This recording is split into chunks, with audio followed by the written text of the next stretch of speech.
Hey guys, welcome back to my channel. I'm your host Krishna Lohan and today I'm going to make you understand about your English exam notes and English subject also. And there are only 3 parts in your English textbook. First is Kanthapura, second is The Merchant of Venice, and third part is also grammar. Okay, and today we are going to learn Kanthapura's main question of thematic question. We will discuss all freedom struggle and the conditions of India's village Kanthapura and who is the main character and who supports this character. We will discuss all about this question, and this question is more important.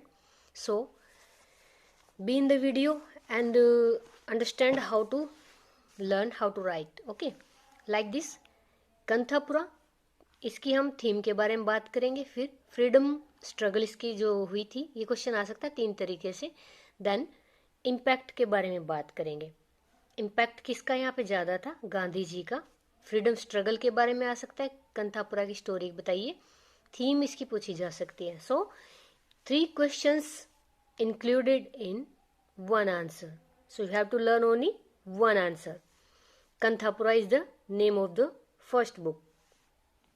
So in the starting you have to write here, Kanthapura is one of the great novels of the freedom struggle of India.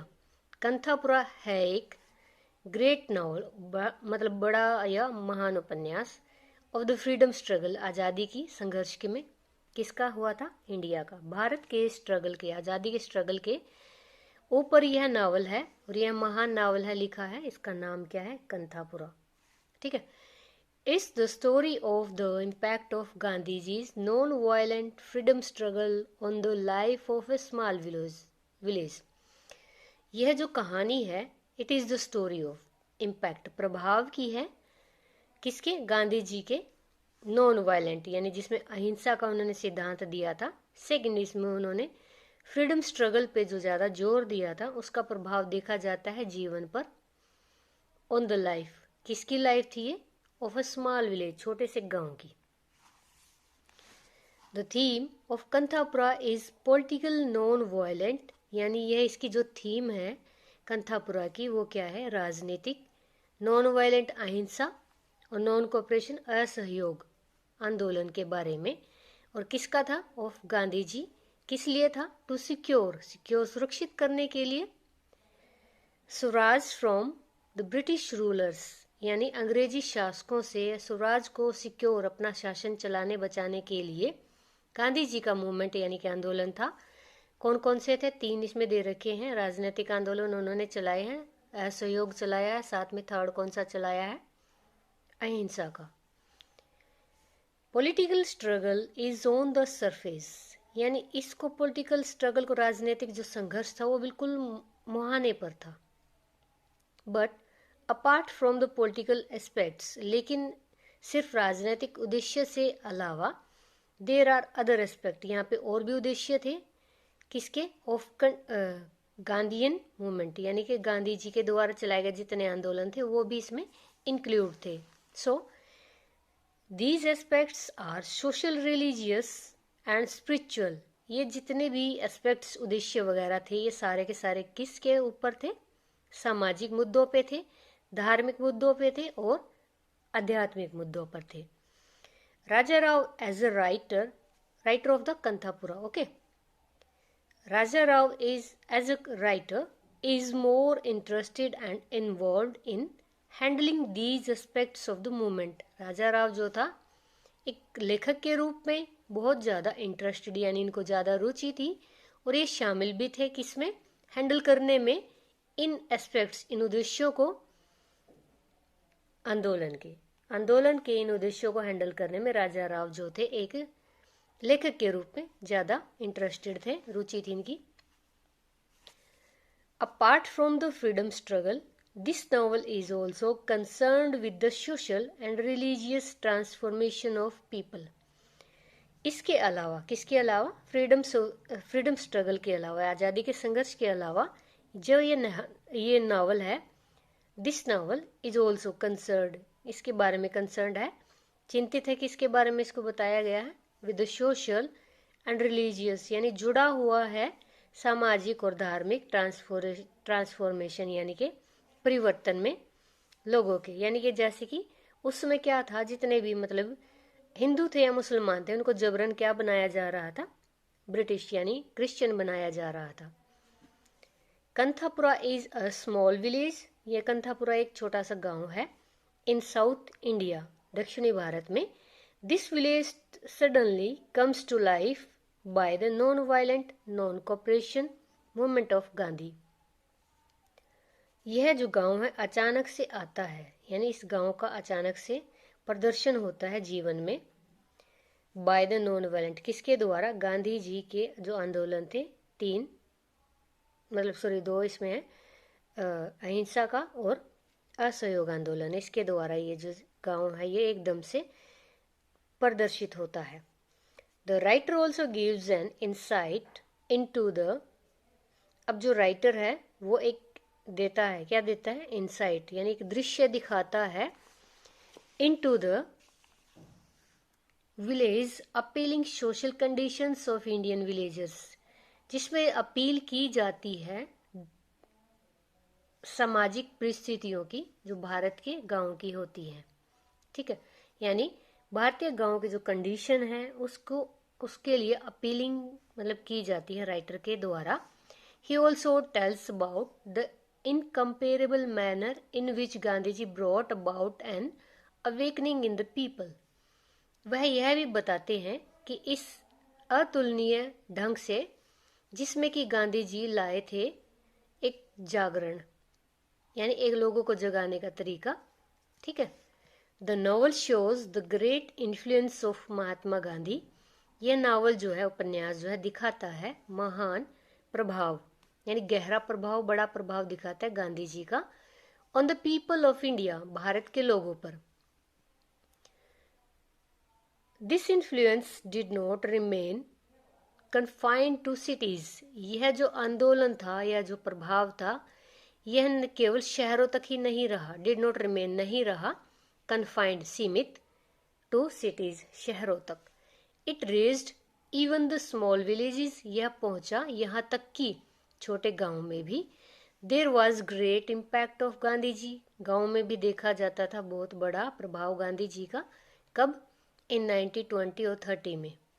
Know aspects remained untouched, कोई भी पहलू अछूता नहीं रहा। ठीक है, कोई भी पहलू अछूता नहीं रहा, किससे? गांधी जी के प्रभाव से। Many writers refer to the freedom struggle in their novels. वहाँ के अब कई ऐसे लेखक थे जिन्होंने आज़ादी के संघर्ष के संबंधित बहुत सारे नॉवेल्स, स्टोरीज वगैरह लिखी। In Kanthapura, the novelist illustrates that Gandhiji movement spread even rural areas of the country. इस कंथापुरा की कहानी में नावलिस्ट यानी उपन्यासकार उदाहरण देते हैं या दर्शाते हैं कि जो गांधी जी थे उनके आंदोलन फैल गए थे कहाँ तक? रूरल एरियाज में भी, यानी देश के ग्रामीण इलाकों में भी फैल गए थे। It was because of Gandhi ji, किस लिए हुआ था? गांधी जी के कारण हुआ था। उन्होंने डिस्क्राइब किया द नीड ऑफ सोशल, किसकी जरूरत? सोशल यूनिटी, सामाजिक एकता, एंड डिग्निटी, हमारा जो कर्तव्य है, हमारे जो यश है, ऑफ ऑल सेक्शन, सभी धर्मों का, सभी जातियों का यशगान, उनकी जो इज्जत है ये बोल सकते हो आप। सोशल एकता की जरूरत थी, गांधी जी ने डिस्क्राइब किया। He gave more emphasise on deprived, उन्होंने दिया बहुत ज़्यादा जोर, यानी उन्होंने बल दिया किस पे? निकाले जाने पर और दबाने पर, जातियों को, लाइक द शूद्राज एंड प्रिहाराज। शूद्र और प्रिहार उसमें दबाए जाते थे, कुचले जाते थे, उनका शोषण किया जाता था, निकाल दिए जाते थे, समाज से निलंबित कर दिए जाते थे। तो उस पर इन्होंने, महात्मा गांधी ने ज़्यादा जोर दिया। ठीक है, ही believed in the spiritual oneness unity of all Mankind, वो विश्वास करते थे एक धार्मिक एकता में। एकता को आप यूनिटी या वननेस से एक वर्ड उठाएंगे यहाँ से याद करने के लिए। Mahatma Gandhi reached the poor यानी गरीब लोगों तक पहुंचे, and illustrate rural masses through his man from cities, शहर के लोगों के द्वारा बहुत बड़ी भीड़ को, ग्रामीण भीड़ को उन्होंने संबोधित किया। दे फॉलोड हिम, अब गांव में जितनी भी मतलब रूरल एरियाज में जितनी मैसेज यानी जितनी क्राउड थी, लोग थे, उनको उन्होंने इलिस्ट्रेट किया, संबोधित किया, तो उन्होंने गांधी जी को फॉलो किया। दे फॉलोड हिम, अनुयायी बने उनके, सफर्ड फ्रॉम हिम, उनके लिए कष्ट उठाए गांधी जी के लिए, एंड सेक्रीफाइस्ड, बलिदान भी दिए, फॉर हिम, उनके लिए। They made sacrifices for the freedom of India, उन्होंने भारत की आज़ादी के लिए बहुत सारे बलिदान दिए। In the process they reached higher spiritual levels, इस प्रक्रिया में, बलिदान देने की, कष्ट उठाने की प्रक्रिया में उन्होंने आध्यात्मिक लेवल तक पहुंचा दिया लोगों को। अब यहाँ पे इस जो फ्रीडम स्ट्रगल थी, इसमें सिर्फ 3 ही बंदे थे, 3 ही पॉइंट लेवल थे जिसमें भाग लिया गया। और ये पार्टिसिपेंट्स यानी प्रतियोगी कौन थे? There are main 3 participants in the non violent non cooperation movement, यानी इन दोनों ही आंदोलनों में 3 भागीदार थे। पहला कौन था? दे आर कंथापुरा यानी पूरा गांव। दूसरे गांधी जी जिनका प्रभाव था। तीसरे थे मूर्ति यानी कंथापुरा गांव का मूर्ति एक कैरेक्टर है ये, यानी 3 मेन कैरेक्टर थे इसमें। The wave of this movement reaches Kanthapura through Murthy, इस वेव यानी जो ये लहर थी इस आंदोलन की पहुंच जाती है कंथापुरा में, किसके द्वारा? मूर्ति के द्वारा, क्योंकि मूर्ति जो था गांधी जी से बहुत ज़्यादा इन्फ्लुएंस था। Personally Gandhi ji does not appear in the novel, व्यक्तिगत तौर पर गांधी जी इस नावल में, इस कथा में नहीं है, लेकिन उनके आदर्श, उनके द्वारा चलाए गए आंदोलन जो लोगों द्वारा फॉलो किए जाते थे वो इसमें अपीयर होते हैं, दिखाई देते हैं।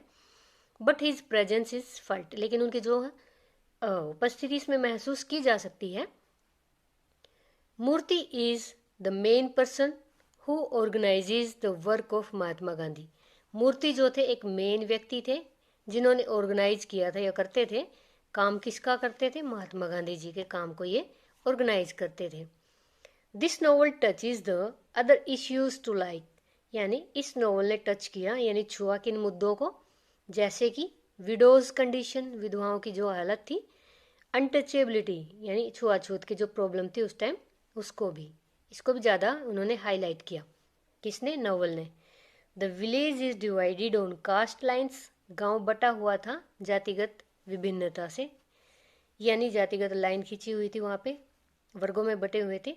The people of upper classes do not mix with the lower castus, यानी ऊंची जाति के लोग निचली जातियों के साथ मिक्सअप नहीं होते थे, अलग से उन्होंने अपने घर बनाए हुए थे, एंड वे वंडर नहीं करते थे कहाँ पे? लोअर कास्ट के पास।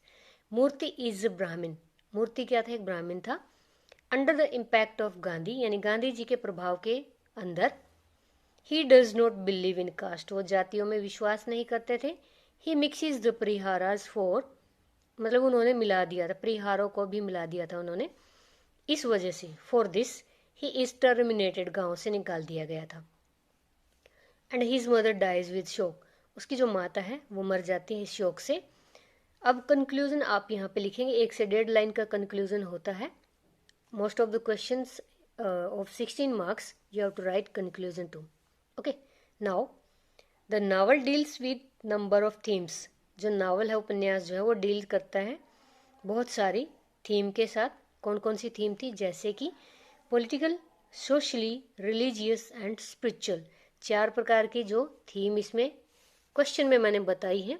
किसी का भी इसमें यहाँ पे नाम आ जाता है, थीम आ जाती है, फ्रीडम स्ट्रगल आ जाती है, गांधी जी का प्रभाव आ जाता है, तो आपको ये क्वेश्चन वहाँ पे 4 से 5 क्वेश्चन का एक ही आंसर आपको यहाँ पे लिखना है। इससे आपको फुली 16 मार्क्स मिल जाएंगे अगर आप इसको वेल मैनेज, जैसे मैंने लिखा है, बिल्कुल मेंटेन करके लिखते हैं आप इस तरह से। बिल्कुल एक आप इसका फुली पैसेज नहीं बनाएंगे, आप अलग अलग पैसेजेस को हाईलाइट करके दिखाइएगा, इससे आपकी लेंथ बढ़ेगी, साथ में इम्प्रेशन अच्छा जाता है, चेक करने वाले को बिल्कुल मज़ा आता है शीट देख के कि भी हाँ एक एक चीज़ अलग अलग कर रखी है, आपको बहुत ही अच्छे मार्क्स मिलेंगे। So from today we will start the English book, साथ में हिंदी की भी हम तैयारी कर रहे हैं, उसको भी हम प्रिपेयर करेंगे, जल्दी वीडियो लेके आएंगे। और दोस्तों चैनल पर अगर आप नए हैं तो चैनल को सब्सक्राइब जरूर कीजिए, सपोर्ट कीजिए, ताकि आपके सपोर्ट के आधार पर मैं और ज़्यादा अच्छी वीडियो और ज़्यादा इम्प्रेसिव जो आंसर्स हैं वो लेकर आऊँ। Thank you friends.